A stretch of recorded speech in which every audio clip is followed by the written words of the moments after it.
Chelsea, you must. You must. You had better. In fact, why do I keep putting this dog up? We are not the chill guys until we get a victory.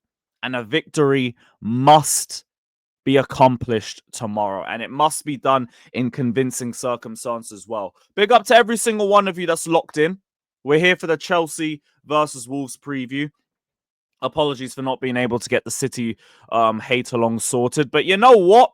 What a swerve. What a swerve, because they've just given us a lesson on how to beat Ipswich. They are bopping them off the damn park. As it stands, while we're recording, it's 6-0, and they've just ballooned another chance over the bar in added time. And 6-0 to Manchester City is very poetic, because now it means that as the table stands, we have dropped to 6th place in the Premier League. We have dropped to 6th. Now, obviously, if we win, we pull ourselves straight back into 4th. But here's the thing. As much as we should, and we probably will be beating Wolves, we can't just say it's as cut and dry as that anymore. Simply because we haven't been pulling the results to say that. We can't just be like, yeah, it's only Wolves, because it was also only Fulham. It was also only Ipswich. It was also only Everton. And we didn't get results in any of those games. Now, we need to just do what needs to be done and kill games off, because we haven't been doing that at all over the last 5 games. We've had good performances, but we haven't had consistent performances over the 90 minutes. We've seen players get leggy. We've seen a lack of change-ups in terms of our game management, and we've seen teams adjust and produce much better performances against us towards the end of games. Wolves cannot be the same thing. But as we can tell from the table, Newcastle climbed above us after we failed to beat Bournemouth. But then they put the ball right back in our court by failing to beat Bournemouth themselves. But they lost. They got pumped 4-1 at home, which has put us in a good position to climb right back to where we were a week ago, back in 4th. But it's no longer as smooth sailing as it was a month ago. We have given up so much ground that now the top 4 race is looking ridiculously tight. Bournemouth's victory has put them level on points with us. Aston Villa dropped 2 points, but because they gained a point at the Emirates, they are now just a point behind us. Brighton, of beating Manchester United, are now 3 points behind us. This is the position that we're in, and this is how much more difficult this top 4 race is going to become if we don't do what is required and if we don't get the 3 points, because we have to win. This game is so important, not just based off our position at the end of the match day, because we are going to the Etihad on Saturday. Our next trip after this is a trip to the Etihad, and if we can't even guarantee 3 points in this sort of game, how am I meant to guarantee 3 points going away to Manchester City, who are in form, and also is at a ground that we haven't won at since 2016 with fans, 2021 without fans. I know some people like to hold with and without anything because lockdown football was nuts in its own sense. But we cannot afford to drop points. We cannot afford to have another game where we're playing well, but we're not killing teams off. We're being wasteful with our chance creation, and it leads to other teams growing into the game. We make a bozo mistake at the back, we concede, and then we end up drawing the match. Because that's been the story of the last 5 games for us. We don't kill teams off, we don't show the killer instinct, and we're made to pay for it. Today, we need to do it. Even Enzo Maresca said in the press conference, he said that Chelsea need to be a lot more clinical, and that's been our biggest problem. And he's not wrong. He's not wrong. 26 shots we had against Bournemouth. I think the stat is that we've had about 80 or something in our last 4 or 5 games, and we've only scored like 2 against Bournemouth. We got, I think, 1 against Crystal Palace. And we didn't score against Ipswich, and we got 1 against Fulham. Like, we really haven't been potent in front of goal. And Nicholas Jackson really needs to get that side of his game cooking again, because you know me. You guys know I've done a lot of defending for Jackson because I see how good of a football player he is. But I also just cannot defend the lack of goals that he's been producing in the last few games. Because look what it's led to. We don't kill off Crystal Palace equalise. We don't kill off Bournemouth equalise. It's happening way too many times now for us. Even against Ipswich, Jackson came on and he missed 2 chances, just like that. 2 really, really good opportunities for him as well. Everton, 2 good chances for him. He doesn't take it. I don't know what's happened to Jackson since he came off emotional against Tottenham, but he's not been the same player since. Even the game against Brentford, he did everything right, but there was some wasteful misses for him. It's just at least in that Brentford game, he took one of his chances. Now it's like, where has this Nicholas Jackson gone? And this has been one of our biggest issues over the last 5 games.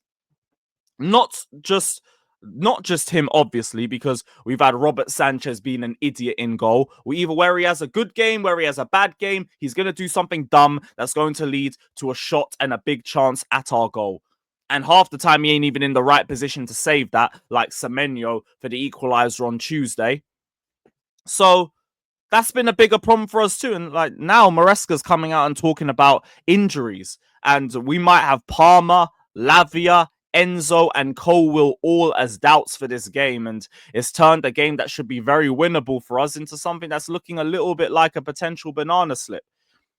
No Cole Palmer, potentially, because he picked up a knock in the first half against Bournemouth. He didn't train on Friday. And it is low-key the spine of our team that's all gone. You think about it. Colwill, Lavia, Enzo, Palmer, those are all key players for us that we might be without. I don't think we're going to have a left-footed centre-back because Badiashile was probably still out injured for this game as well. So at the very least, we got Trevor Chalobah coming back and it guarantees a start for him. And I know he's going to be good in terms of defending and handling the wide areas. And I think he's got a bit of pace about him as well. So he should be good in terms of defensive transition. But the midfield is looking spooky without both Lavia and Enzo because it means we're going to have to bring Renato Vega into the midfield. And he hasn't looked that comfortable in the midfield for us when we played him in the Prem this season. He don't even want to play there anymore. Renato Vega wants to be a centre-back. And hell, I don't know if we're thinking about a Renato Vega and Chalobah backline, but I don't even know if I want to experiment with that, with the run of form that we've been on. I just want to keep things as simple as possible, but it's not simple when we're potentially missing 2 of our 3 most important midfielders, which just makes it even more difficult to understand why we haven't recalled Ugo Chukwu or Andre Santos. Ugo Chukwu just bossed it for Southampton against Manchester United midweek, and I heard he got an assist on the weekend too. And I'm also hearing that Southampton could be looking at bringing in another midfielder. Apparently, they're bringing in Albert Gronbach. I can't pronounce that guy's name, but they're bringing in a midfielder from Rennes. That could be somebody that they look to prioritize more over a youth player. So, can we recall him? He would be the ideal Lavia replacement for us. Because we clearly can't trust Lavia to stay fit. All due respect. Like, this guy plays 1 game and he disappears for another month. We can't rely on that. And Maresca clearly don't trust the other midfield options that we have. So we're now in a position where we're forced to play someone who wants to play as a centre-back in the midfield. If Lavia and Enzo are out.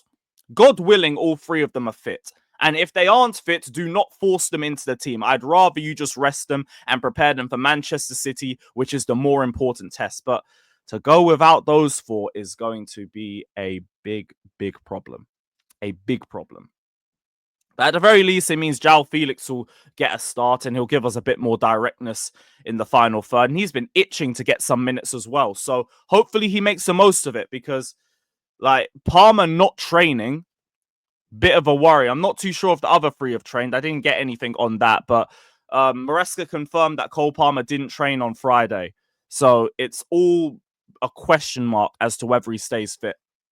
But in terms of Wolves have as much importance for this game as we do because Everton beating Tottenham has just dropped them into the relegation zone. Now, it looked like they had turned the corner after sacking their former manager. I think it was Gary O'Neill. And they had 2 wins and a draw since that sacking. But since then, it's been back-to-back 3-0 defeats to Nottingham Forest and Newcastle. And I'm personally thinking if they can get those sorts of results, there's no reason why we can't do so as well, unless it's because we are the problem. Now, Wolves have got good tacklers in the midfield with Lamina, with Gomez, but they aren't positionally sound and they are very easy to play through. Their defense seems very, very weak in dealing with transitions from what I've seen of them. And they look so open in the wide areas. So hopefully we can drop back a bit and try to catch them on the break because we are very, very good at catching teams out. If we get an early goal, it'll put the impetus on Wolves to come out a little bit more. Then it starts to become a little bit more of an end-to-end game. And you know we are deadly on the break. So getting an early goal is important. That's something that Nicholas Jackson used to be really good at. Hell, Chelsea in general are pretty good at getting the first goal. It's about killing the teams off after that point that we have struggled with over the last few games. But Wolves are not coming into this game in good form. Hwang Hee-chan's been looking terrible recently. That brother's been getting cooked by Wolves fans, missing sitters left, right, and centre and looking terrible out of possession. And their back line can definitely get caught out. I think they have the worst defensive record in the Premier League this season, from what my stats sheet is telling me. No, second worst. Southampton have just pulled themselves up with 2 more goals conceded, but they have the second worst goals conceded in the Premier League this season. So their defense can be got at. It's just, can you kill them off? Please, I beg. Can you just do what needs to be done and write this team off? It remains to be seen, but we'll see what happens. I'm still going for a 3-1 Chelsea win. I got confidence in Chelsea, but it's now about just actually winning the damn game. Because we play good football. We just don't kill teams off. And then our team gets leggy and tired and we don't make subs at the right time. And we become our own problem and our own worst enemy. So Chelsea, I need you lot to be on job tomorrow, I beg. Let me know you guys' thoughts down in the comment section below, though. Big up to every single one of you that's locked in. Hit the likes, subscribe, and we are out. Up the Chelsea.